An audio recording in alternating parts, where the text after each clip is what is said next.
Dr. Amy Finch, our poet in residence for the fall 2022 semester. She is, I would say, the ambassador of form and meter in the whole United States. She is it when it comes to the deep knowledge and expertise on this topic. This is her last lecture in a lecture of 5, a series of 5, and this is the magic of meter spirit. So pay attention, enjoy, and welcome, Dr. Finch. Thank you.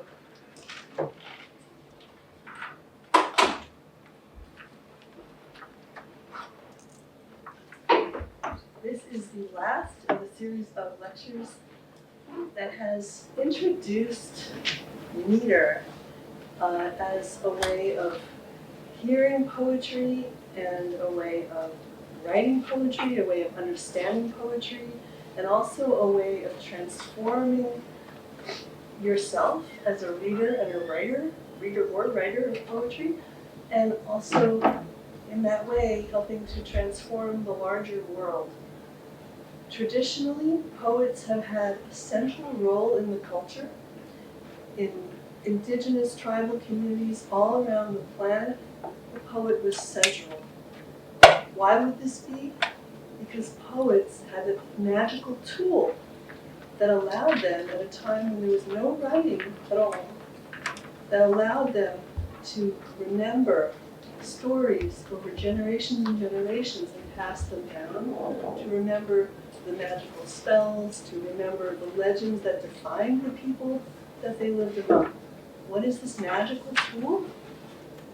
This magical tool is meter. And in fact, when you go all the way back to Proto-Indo-European, meter and magic come from the same root word, met, meaning power. Meter is a force of power, and it is a kind of magic. So we have been moving back into this realm, which is the birthright of every human being. It's the birthright through our breath, through our bodies, through our heartbeat, through our pulse. We have the rhythms in our bodies already, yes? With the rhythm of our breath, constantly, thousands of times a day, the rhythm of our heartbeats, and the ratio and the proportion between your breath and your heartbeat. If you put your hand on your wrist and just notice the proportion, how many heartbeats do you have each time you breathe, in or out? Try it. Put your fingers like that. Breathe in, breathe out, just count your pulses.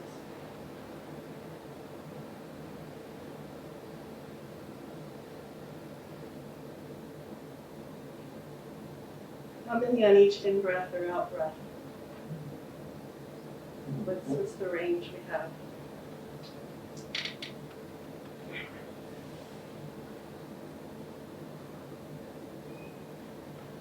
You feel it?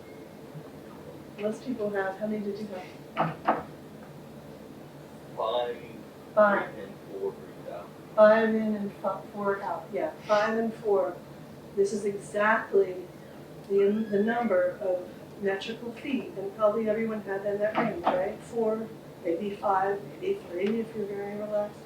But 4 is about right. 5 is, to be a human being and alive, you have these rhythms, and these are the exact proportions of a line of metrical poetry.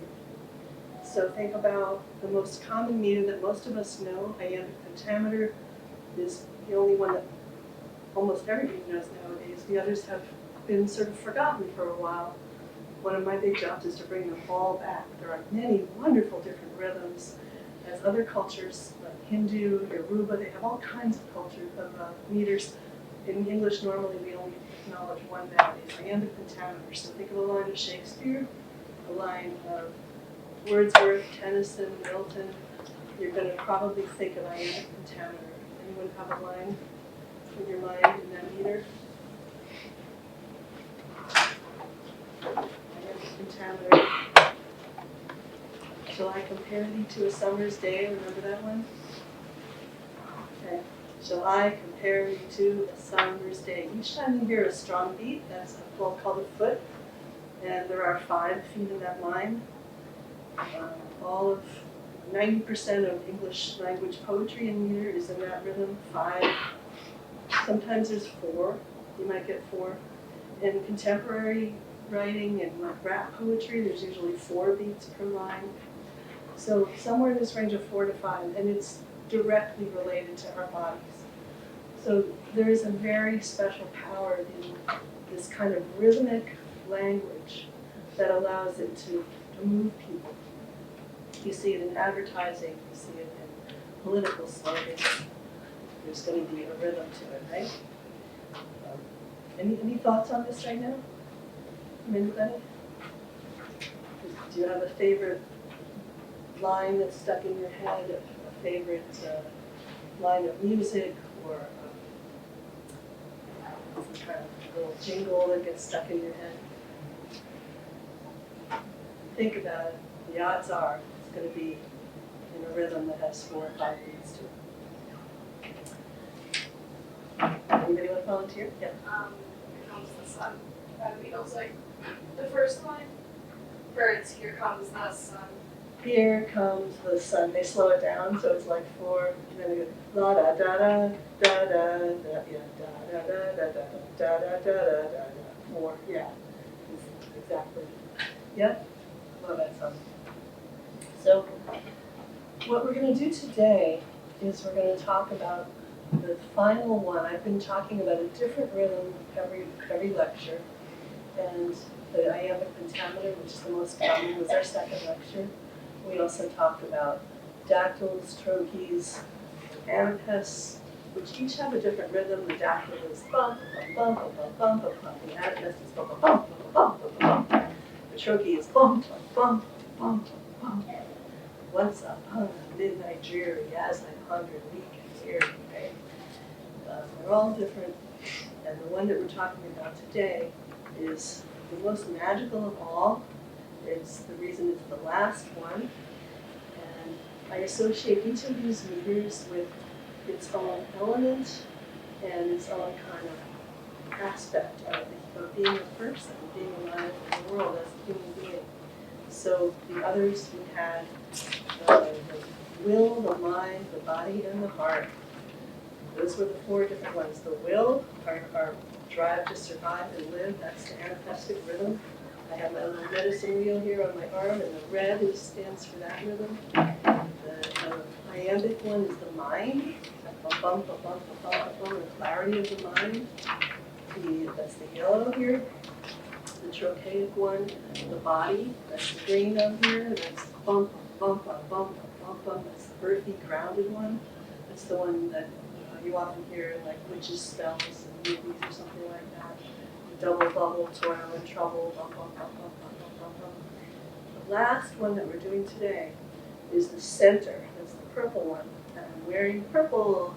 I'm wearing the right color for each of these, which I love to do because these are holistic experiences, these meters. You know, sometimes we think of meter as just like something you learn in your head, like some little exercise, but actually these were developed as magical tools in societies where you didn't have a differentiation between the mind and the body and the spirit and the heart, where you have your family, your spirituality, your education, your way of thinking about the world, the way you ate, the way you dressed, the way the music, the way you played. It would all be one thing, right? One way of living without compartmentalizing it into different areas that then cost money to do different things. It wasn't like that. These were the original way of living as far as the scholars that I've been studying and working with understand it. The birthright of humanity that got us alive, that kept us surviving up until this point for 50,000 years was a way of living based on the gift economy without exchange or money or anything like that. It was based on consensus decision making, everybody together deciding. It was matrilineal, centered around women's families and the connections among women were the center of the culture. And it was also a culture in which magic and regular life were completely intertwined, so you didn't have the kind of separations we have. And in these kinds of cultures, poetic meter was a way to bring everything together into one. It was a way to bring the magical rhythms that hypnotize us in a way by connecting with our breath and our heartbeat, and to bring that together into our daily life as individuals and also in a group, and to make everything have sort of a magical feeling to it. And if you've ever traveled outside the United States or outside of one of those cultures that's sometimes called, anthropologists have nicknamed them the weird cultures, W-E-I-R-D, which stands for Western Educated Industrial Rich Democracies. Well, when they've done psychological tests, they see that the people who live in these weird countries, Western Educated Industrial Rich Democracies as we do, have a very different way of thinking about the world than like the rest of the planet. Like 95% of the planet, like if you give them tests like what, you show them like a circle and a line, and is the line bigger than the circle on the inside or the outside, this sort of psychological tests. People from the weird democracies, the weird countries, have a very different approach than the rest of the world, like they're way off the charts. So there is a kind of naturalness, I believe, that we've sort of lost touch with in the cultures that we're in right now. And poetic meter is a way to get us back into our bodies and to get us back into this more universal or worldwide way of experiencing the world through magic, through the rhythm of magic and how our bodies connect to our spirits and our minds and to other people around us. So this is why poetry is so central in these cultures and the way I feel that going back into these rhythms can bring us back. So this particular rhythm we're talking about today, the fifth one, is called Amphibrach meter. And Amphibrach meter has a rocking sound to it. The other ones we talked about are either rising or falling. The trophies and the dactyls are falling. They start with a beat, and you mark the beat with a wand. This is my name for this little accent mark here. This is how we mark the stronger syllables. All of this stuff we're talking about in the English language is based on how strong the syllables sound to us, right? So this is a strong syllable, and this one is for a soft syllable. Strong and soft, wand and cup. So this is an edge. This marks the space, the difference between these. You'll see it in a minute what I'm talking about. So we take the first poem on your sheet. All the poems on your sheet are written in the same rhythm, amphibrachic rhythm, the rhythm of spirit. And you'll see that there's a rocking to this rhythm. It's not falling like the ones that have the wand in the beginning, like trophies and dactyls. Trophies are bump bump, bump bump. Dactyls are bump bump, bump bump bump. You see they all start with a strong beat, right?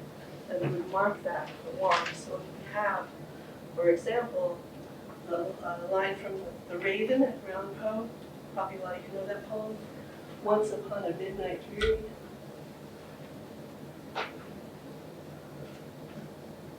Once upon a midnight dreary. Which syllables get a strong accent here? Once upon a midnight dreary. Which ones feel stronger to you? Anybody want to guess? Yeah? Midnight. Pardon? Midnight. Midnight. Okay, which one of midnight has two? Midnight or midnight? Let's say the line all together 3 times. Ready? Once upon a midnight dreary. 1, 2, 3. Once upon a midnight dreary. Once upon a midnight dreary. Once upon a midnight dreary. Which one? Do you hear one that's stronger? Mid. Definitely mid. Okay, cool. It's close, right? When you say it aloud, you can hear it stronger. And the others are even clearer still. Midnight was the trickiest one. What about the others? What other syllables are strong? Once. Once, definitely once. Okay. Next one. and upon would be on. Okay, upon, yes, exactly. And because this is a two-syllable word, if you ever get stuck on a two-syllable word or longer, you can look it up in the dictionary and it'll tell you where the accent should be. So that's useful sometimes. Once upon midnight. And where's the last one going to be? The first syllable in dreary. Yes, okay, cool. So this is where we put our wands. And that's step one of the process. If you look on your sheet, we have this wonderful word scansion. Scansion is the process of marking the rhythms that you hear. And why do we want to scan? Why do we do this? Because, well, maybe I'm sure you all have your own reasons already, but to save time, I'll just give you some of the reasons I've discovered. That when you scan like this, it helps you to love the poem more, to hear it better, to pay more attention to it, and also to understand the ways that it's working, like the things that it's changing. And it also helps you write better, of course, if you're in the creative writing part of this. Okay, so first step in scansion is to put in the wands. The second step is to put in the cups. So now we put in the cups, and where do we put the cups? On just all the other syllables. So you want to tell me where to put cups? Which syllables put a cup on? The second one is upon. Yep. What's the first one, right? Oh, the first one. Another person? Where will we put the next cup? Night. Yep, okay, right, and A, exactly. And the last cup, something in the back? I think the second part of the word dreary. Yes, on the E, okay. So now, that's the step one and step two of scansion. You see scansion is very simple. The third, simple but important, oh my gosh. This third step is notice the repeating patterns and you put an edge between the things that repeat. So look for, notice the patterns. By patterns, I mean something that repeats in a regular way, and add the edges.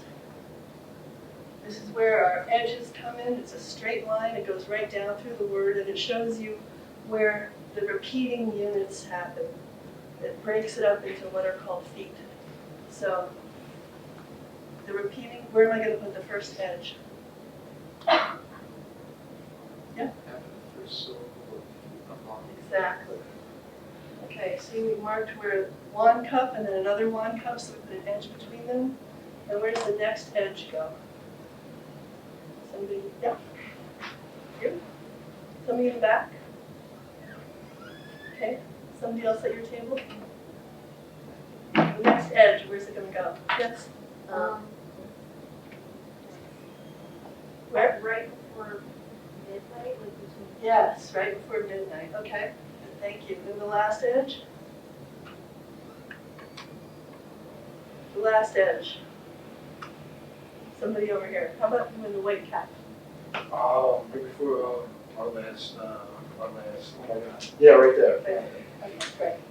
All right, so that was our third step. So we have now finished scanning the line, and the final step is that you name it. Once you've seen what's going on, you name it. In this case, this happens to be called a trochee, and there are how many of them in the line? 3. 1, 2, 3, 4. You don't put an edge at the end. So 4, right? So in that case, it's called tetrameter, tetra meaning 4. So this one is named trochaic tetrameter. And so now you know that that's the meter of the poem. You can go on and understand the rest of the poem, and sometimes you'll see some variations, which is really interesting. So, because they often do things. So this is the basic process, and we're going to use the exact same process now to scan the Amphibrach. So this is called a falling rhythm because it starts with a strong beat and then it falls to the softer beat. The Amphibrach has a rocking rhythm. It actually has, so trochee is like this, falling. And Amphibrach, very special. That's why it's in the middle. That's why it's the last lecture. It creates this more complex effect because it actually rocks. One cup, cup, one cup, cup, one cup. And it's a subtle meter. In fact, some of the people who who've written about meter have said this meter doesn't even exist in English. Not true, it exists very strongly, as you can see from all these wonderful poems written in the meter. But it's a subtle meter, and it's a powerful one. So, does anyone have a question? Yes. I'm sorry, what was that say down there, an info, what is that, an info? This one here? Oh, no, when you said wand, no, cup wand. Wand, cup, edge. Yeah, it's called like an info, an Amphibrach, A-M-P-H-I. Thank you for asking. A-M-P-H-I-B-R-A-C-H. Okay. And it actually means, the Greek word amphi, do you recognize that preface from other words, prefix? Amphibian, right, that's such a good one, thank you. Amphibian, amphitheater. So amphi actually means like around, I don't know with the frog, why exactly it means that, but it must have to do with being surrounded, like it goes around the water and the land somehow, something like that. But it does mean like an amphitheater, it's around. So, and then brack means short, like brack actually means like the little cups. So amphibrach means surrounded by shorts, surrounded by soft syllables. So yeah, a funny word, amphibrach. And Amphibrach is actually in Russian poetry. It is the standard. It's the same as iambic pentameter for us. So it's really quite interesting. There's a translation here from Russian poetry on this sheet. So all of these poems are in this meter. Let's try the first line, and we'll do the scansion, exactly what we just did with the line from Once Upon a Day in Nigeria. We'll do the same thing with this first line here. I dreamed of a poet who gave me a whale. So first step is what? We mark the wands. So you can do it right on your sheet. These are double spaced. So we're going to put a wand over the first strong syllable. And that would be which one? First strong syllable is dreamed, right?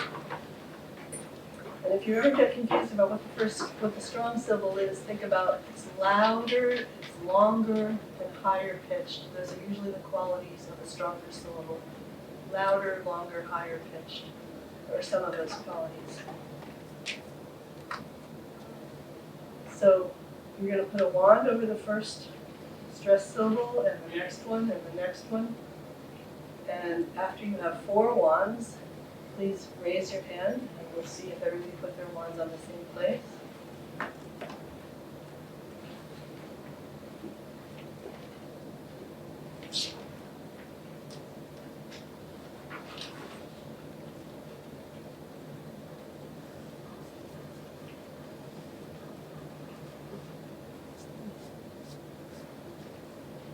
Okay, where did you put them? Anybody still a little confused?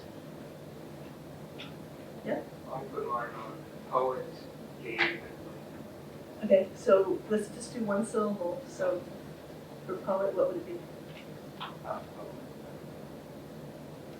oh, Yeah, po, gave, and whale, exactly. Yeah. So we have dream, po, gave, whale. Those would be the wands. Does anyone have a wand in another place?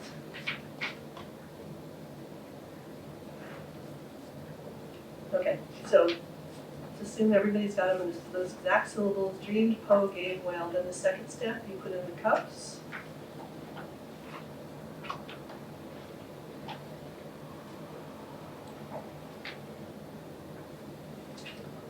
And, sorry, we're going to erase it. Okay.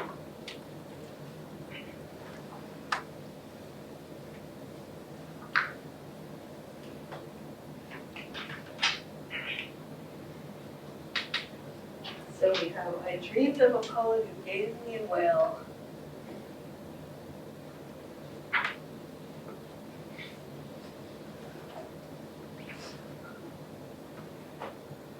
Dream, po, gave, whale. Okay, and the next step is the cups, so you put those in, right? Dreamed of a poet like that, who gave me a whale. And where would we put the edges? We're looking for something that repeats. The one first one, A before A. Okay?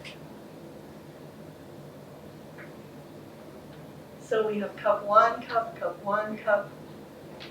And where do we put the next edge? After power. Yes. I dreamed of a poet. I wrote this about a wonderful poet named Carolyn Kaiser, who gave me a whale. And the final, where's the next edge gonna go? After me. Yes, exactly. Perfect. And then see, this one is a little different, right? The last one, how is it different from the others?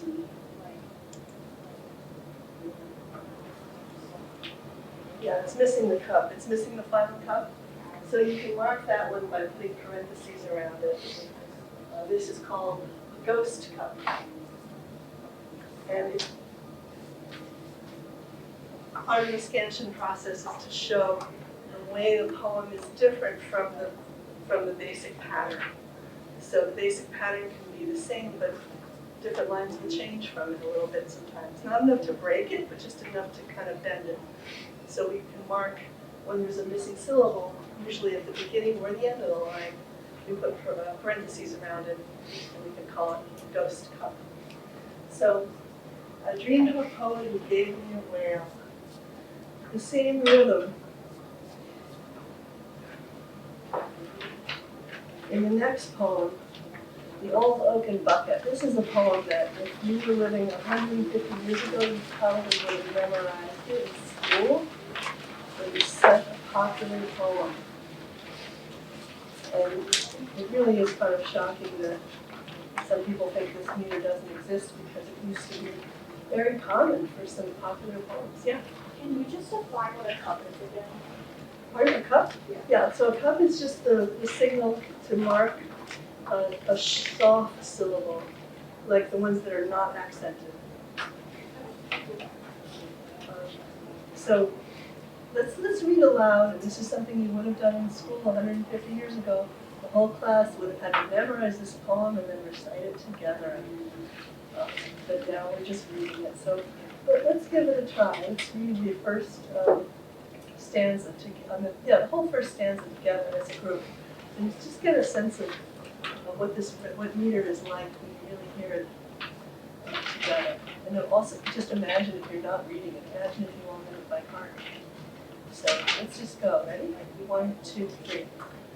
How dear to my heart are the scenes of my childhood, without fond recollection and persistent yearning, orchard of melody, the Egypt of morning, and every lost song which my infancy knew, the widespreading pond and the blue which stood by me, the bridge and the rock where the cataract the cot of my father, the dairy house nigh me, and the room bucket which hung in the well, the old oaken bucket, the iron behind the moss covered bucket which hung in the well.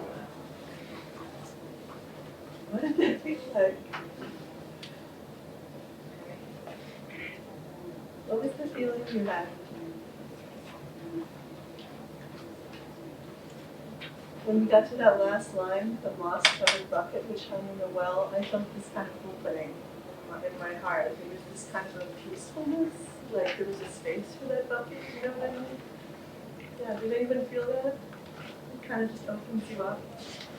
So, I mean, every meter has an effect on us, and each meter has a different effect on us. So, I do feel that, you know, if the trochee has a way of grounding us in our bodies, and the dactyl has a way of opening our hearts. And you can watch the other videos of the other lectures if you want to learn more about those rhythms.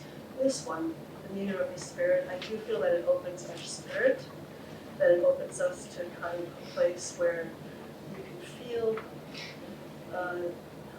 just something that's bigger than the individual person, you know, something that goes beyond like our individual self, that's sort of a little more, it's more universal. I guess that's the feeling I would describe. I don't know if anyone else had an experience like that, feeling this rhythm move through you. I see some people nodding. So this is the mood that I want to share with you today. Just the way that this particular meter, and meter in general, can function as a spiritual tool. And I'm using the word spiritual very broadly, you know, anything that kind of takes us out of ourselves and brings us into a larger picture where it's not about the individual anymore, and it's not even about the love we feel for other people that we care about. It's actually even bigger than that. It's just that feeling of kind of peace with everything, right? That's the definition of spirituality, peace with everything. So if you move forward, I'm just going to go through some of these other poems. We'll skip over this translation of The White Bird from Anna, but this is here to show you how important the Amphibrach is in Russian. And this is a really beautiful poem about a poet who, it's a feminist poem too, I think, about how the bird that she loves was put to death, and she misses it so much. She's still praying for that bird, but I translated it into Amphibrach meter from the original Russian, so you have a sense of the original meter in Russian, and what it was like. So the next poem by Lyria Stefanon is a contemporary poem, and here she's using the meter in it's more of a free verse context, right? There's not a regular number of feet on every line, but it's always in the same meter. And she's done a fabulous job with it. The president says we're a nation of laws, the limerick under her dreaming. So, and you can see in her prose introduction, she talks about her choice to use this meter, the Amphibrach. And the girl who was killed, Ayana, that her name is itself an Amphibrach. And so Lyria is choosing to use this Amphibrach meter to memorialize this girl who was killed. And her name, she rescues her name from the racist jokes that are sometimes made around these beautiful Amphibrach names. And she rescues that and turns it into something really transcendent and beautiful.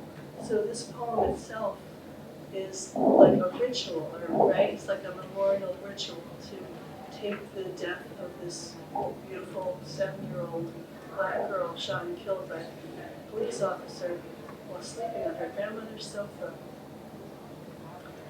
and turning this death into something that is bigger than the tragedy. And she uses this meter to do it.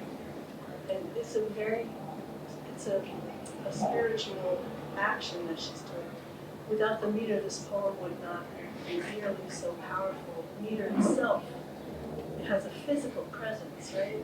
So if you want to take something and change it, something that happened in the real world physically, meter can help you do that because meter itself is physical. It's not just thinking about what happened and writing about it, it actually changes it. The definition of magic used by a witch Starhawk is magic is changing energy at will. And I think this is a great definition of all spiritual activity. It changes energy. It changes the way we feel about something. If we can remember someone who died, or learn how to forgive someone, or really change our attitudes towards something that happened in the real world, or it's like we're changing the energy of that in the real world. The meter is an incredible tool for this. So in a couple of minutes, I'm going to ask you all, I know some of you are creative writers and some are not, but I'm going to ask all of you to participate in a creative writing process where you're going to be writing your own little ritual of some kind to change energy at will. So I'm going to ask you just in the back of your mind now to start thinking about something that you might want to change, whether it's memorializing someone who died, or moving beyond something that's causing problems, or just a kind of general prayer for improvement or peace for a certain situation, for the planet, for your family, whatever it might be. Just think about something that you're going to want to use this powerful tool of meter to make change in the world. So we're going to just get that cooking on the back of your stove in your mind, so you have something that you really want to work on and use this word. So as Lene tells us in this incredible poem and in the introduction to it, this rhythm was also used by Dr. Seuss. It was also used to write limericks. It's been used for children. And most of us are most familiar with Amphibrach meter because of the limerick. For example, this is one of the cleaner ones. There was an old man with a beard who said it was just as I feared. 2 owls and a hen, 4 larks and a wren have all built their nests in my beard. So, funny little poem. Limericks are funny little poems, right? We don't have very many poems that the meter itself has to always be the same way. Like even the sonnet could be written in lots of different meters. It does not have to be iambic. Any meter can still be a sonnet. But a limerick always needs to be an amphibrachic meter. And it's very interesting to think about why. And also limericks are so often about sex. Also very interesting. I have a couple of theories that are just my own suspicion, but if you go back into the roots of Ireland, the limerick is actually a really, really old form that goes back at least to the Middle Ages in Ireland. And Ireland was one of the places that was left alone for a long time because it was a separate island. So it didn't have the cultural invasion of the Roman Catholic Church and all of the politics and the nationalism that followed from that. So Ireland was kind of left alone. And it was one of the more indigenous places in Europe where people still did stay connected to a tribal culture and to connecting to the earth and to worship of the divine feminine, the goddess. I bring the goddess earrings today because the spirit that goes into these like the Venus of Willendorf, which is 25,000 years old, something like that. The original, or the oldest that we have, like religious sculptures, were these goddesses. And in Ireland, they had that feeling that they called the land the goddess. There are these mountains, and they called them the Pax of Dane, the breasts of the goddess Dane. The mountains had that nickname. So this very strong connection to the earth, to the land, and to earth-centered spirituality. And the sexuality in these matrilineal cultures was also part of the sacredness. So to me, when I think about the limerick coming from Ireland, often being about a dirty topic, and being in this meter, this amphibrachic meter, I wonder whether this dates back way, way, way back to a time when these rhythms and meters were used. The Irish bards used hundreds of meters. The bard school, they did it all by heart. There was no writing. They learned so many meters, and that they went to school for 30 years before they could actually be called a bard. It was very rigorous training. And I think that as part of an oral-based culture, it could be that they developed the limerick, and it's the only thing that's come down to us. So funny, it was this little poem that has to be in this particular meter. So I don't think that could be the history of it. But if we move on to Dr. Seuss, if I ran the Zoo, this is a great example of the meter, and it shows you children totally get meter. I've taught meter to kindergarten, first grade. I've got a couple of kids who used to go into their classrooms and teach meter every year to the little kids, and they get it so fast. So if people tell you it's hard to learn, it's actually not. It's right there. You just need to give yourself permission to feel it. And when you do this exercise in a minute, I'm just going to tell you one where the Cuddy Wren. This is a very old poem in the same meter. Oh, where I'm going, said Milder to Mulder, 14th century poem. And what will you do there, said Milder to Mulder. So it just shows you how old these meters are. But let's go back to If I Ran the Zoo. I would recommend using these very simple lines. And somehow or other, I think I could find some beasts of a more unusual kind. A 4-footed lion is not much of a feast, but one in my zoo will have 10 feet at least. And when you're writing your own little Amphibrach ritual, which you're going to do in a minute, if you get confused about the meter, I recommend you find one line that's really easy, that you can get the meter very quickly and easily, and use that as like your model, your touchstone if you get confused. Just go back and read that and then your own line and see if they match up. So, and there's something that might be a little nervous, but it's going to be fun, I promise. I just want to point out one more thing that meter can do, which is so amazing before we start. If you look at this Dr. Seuss example, look at the third line up from the bottom. And would someone volunteer to read that aloud to me, that third line up from the bottom? Maybe someone at the end of this table? Not you.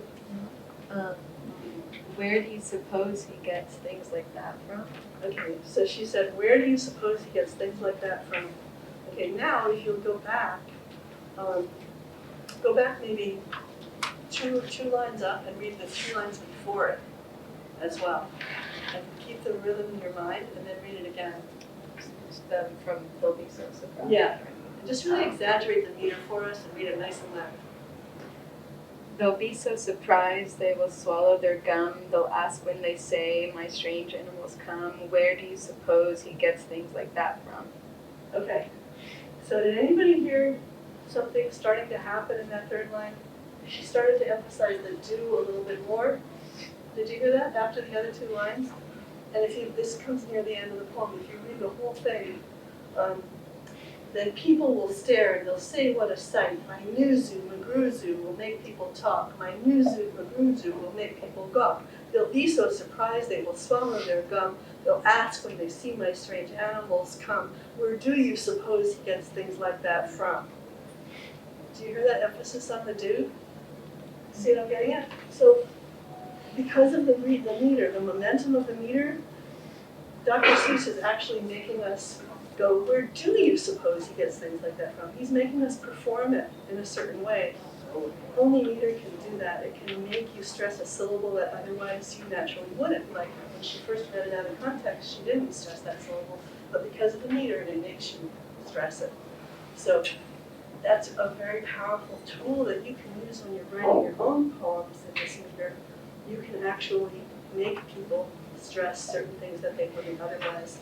And that's an extremely interesting experience when you're reading along and you find yourself stressing something you normally wouldn't stress, which changes the meaning of it. So the poet has actually made you change the meaning of what you're saying. And if you're writing a ritual or something that you want to change energy at will, like you're about to do, that could be a very fun, interesting tool to make use of. So now I'm going to ask you to start this little exercise. But first, are there any questions about any of this? I know it's a lot. You have an introduction to what meter is. You've learned the steps of scanning, and you've had an overview of some of the different meters, and then you're focusing on Amphibrach meters.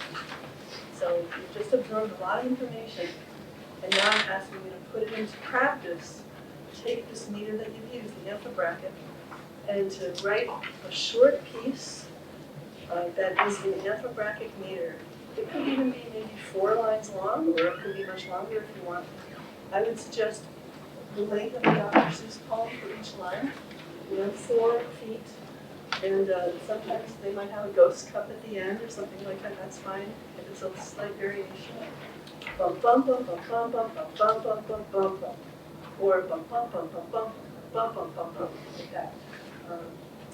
Some beasts of a more, that was a trick. Some beasts of a more unusual kind of leaving out a syllable. But something like, they'll be so surprised they will swallow their gum. That would be a useful one. Pick one line that you feel good about from any of these poems, and you could maybe write it on top as a sort of template to remember what it looks like, and then just write a bunch of lines, at least 4, that will change a situation in your life or in the world, to use the power of this magical meter to make a change. So are there any questions? Okay, have fun.